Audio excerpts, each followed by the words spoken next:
Today's video is dedicated to all my young friends, and my name is Vikram Limsay and you are watching Careertainment, the favorite career resource channel for students, entrepreneurs and professional managers. In today's video, I'm going to be addressing specifically all my young friends, those who are passing out of their grad programs, MBA schools, engineering colleges, basically to those who are on the threshold of making a glorious career for them, and even to parents whose children may be in this phase of life, and even to those who may be wanting to enter these professional programs and professional colleges. I'm addressing all these people because I know that the overriding thought that rules your mind, in fact your life at this point of time, is when am I going to be done with my education, and especially this last phase of my education, which is the professional education, so that I'm ready to take on the world on my own terms, make my own money, make my own salary, etc., etc. Yeah, and these are absolutely wonderfully exciting times which you're going to be cherishing till the end of your life, because you're waiting excitedly for the placement season to begin, for the companies to come in, offer you those great jobs, great career opportunities and supreme salaries.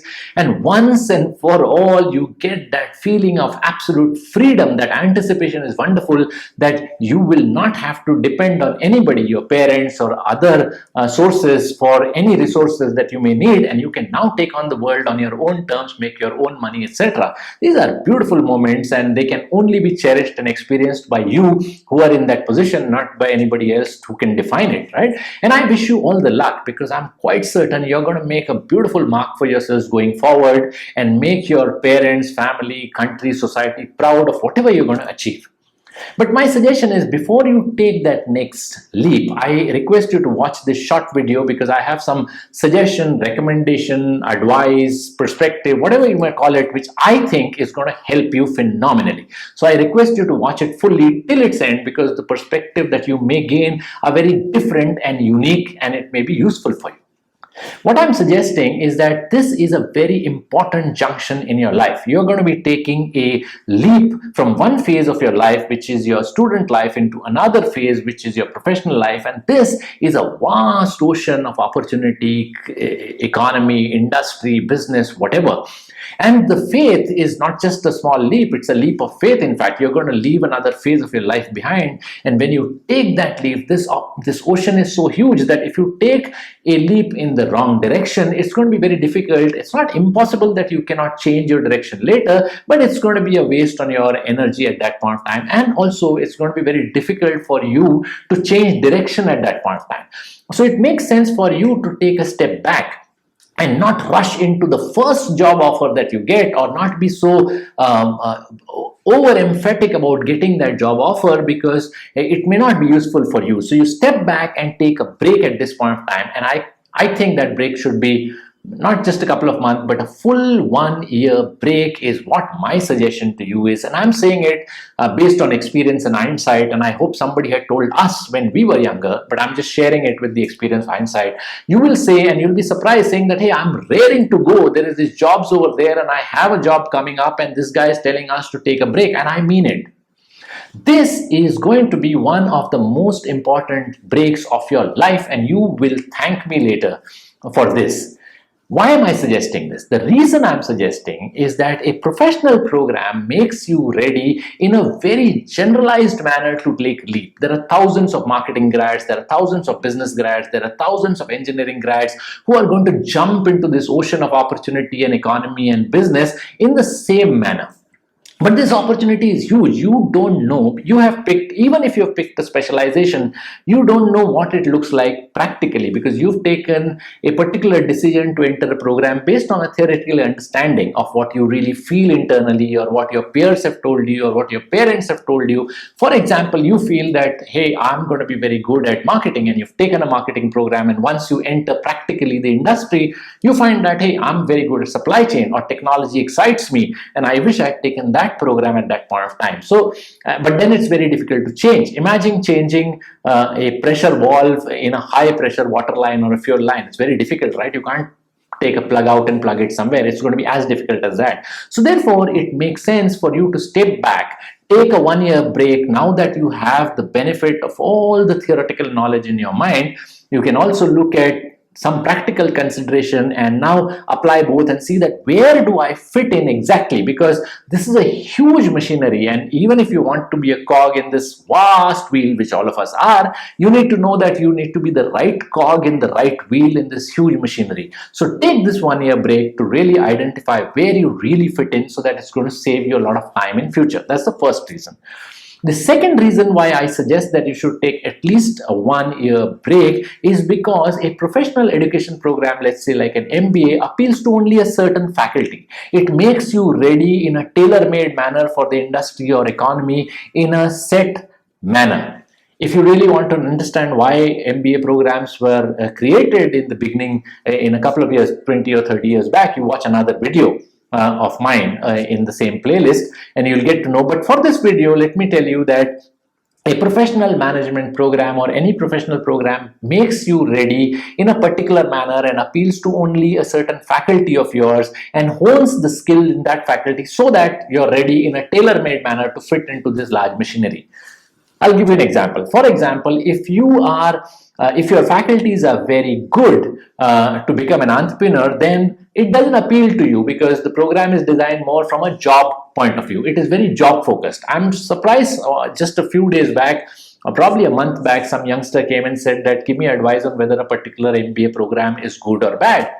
And I asked him, on what basis do you want me to advise you? He said that, they're promising a certain placement percentage, 100% placement and average salary, etc. I said, but then you're not evaluating the MBA program, you're evaluating an employment exchange. Yeah, and that's where the problem is. And that's not his fault. It's also the colleges which start advertising that I have 100% placement. I'm going to be making you job ready. I'm going to making you employable. I'm going to be giving you 100% placement at the end of it and so much average salary. So it works both ways. But the fact of the matter is that it appeals to only a certain faculty in making you ready for a job ready market. There are a lot of other things that you can do in life. Let's say entrepreneurship. It doesn't make you ready so much for that. So therefore, if you take this 1 year break, find out what faculties within you are predominant, and now that you have the benefit of this excellent education, you know all the theory about this professional program, you can see whether it applies universally to everything that you like, whether it applies if you're taking up a job, whether it applies if you want to get into entrepreneurship, etc. So this 1 year is going to help you to contemplate on that at this point of time. It will allow you to shift the focus of this professional education back from skill to let's say education, from job to education. They were very job focused. Now you bring it back to education focus and skill focus, and that's what this 1 year is going to help you. The third reason I think why you should take this 1 year break is that you and all of us are living in a phenomenally dynamic world. What happens today changes tomorrow on a minute to minute basis. Even your professional programs and education programs are designed, they're also grappling with it. They are designed in a manner to serve you, but between the time that they are designed and by the time you pass out, things have changed, right? I'm quite surprised a lot of marketing professors, even today teaching case studies of Avis and Hertz in the days of Uber and Flight. It doesn't make any sense. There are newer case studies. Even the case studies are old. Yeah, and that is what is happening today. The world is very dynamic. So, and it's for no fault of anybody's. That's the way the world is moving at a pace which is frenetic. It's for you, for your teachers, for your program designers, everybody. So it makes sense for you to take that gap year of 1 year and look around as to what is current today and try to project it as much as in the future, so that you are at least getting some perspective of whatever the theoretical knowledge and the fundamental principles that you've gained. Use it for that and see whether now it is applying to your current situation, etc. Right? So these are primarily the three reasons why I am suggesting that you take that 1 year break, 1 year sabbatical between your education and between your career. Now you'll ask me, what the hell do I do during that 1 year? Well, there are a lot of things that you could do. The first one is the very famous one. Look at the world. Dunya dekho, right? You must have heard this. But I have a certain perspective. Moment you say Dunya dekho does not mean suddenly go to your dad and say that, hey, give me a ticket and give me a tourist visa to go to Spain. It's not like, Zindagi Na Milegi Dobara kind of a film and go to Spain or South America or Japan or US or something like that on a tourist visa.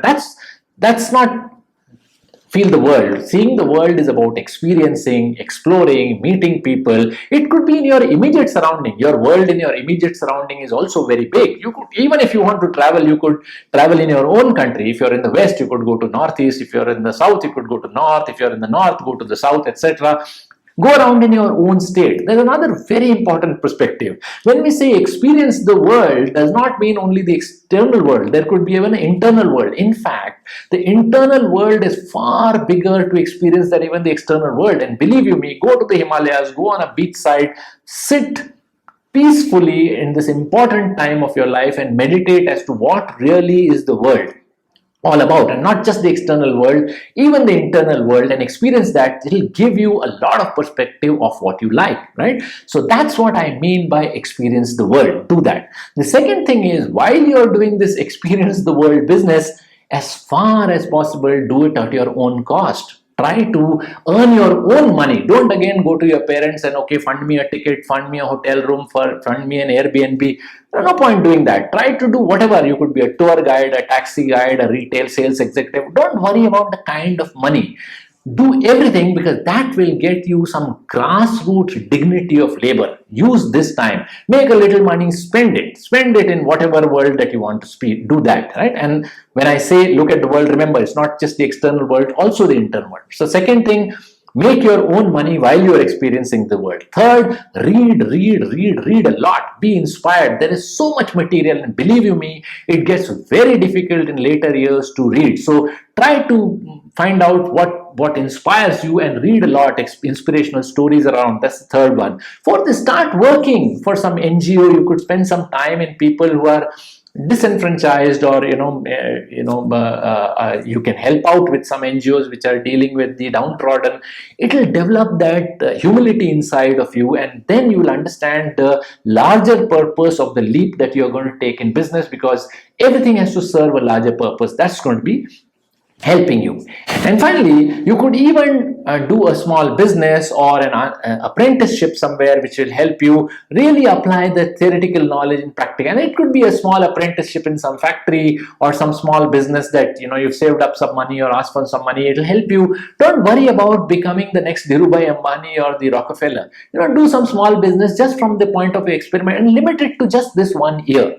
This one sabbatical year. And believe you me, this break that you're going to be taking, you will thank me later for that, because this sabbatical is going to really enrich you, and you will take that leap of faith in the right direction, in the longest distance that you're going to get, and you will be much ahead of many other people who have not taken this break. I hope this video has helped you. If it's helped you, share it with your friends, family, peers, etc. And make a comment over here, so that if you like the content, I'll make this kind of content. Until we meet again, cheers, take care, goodbye.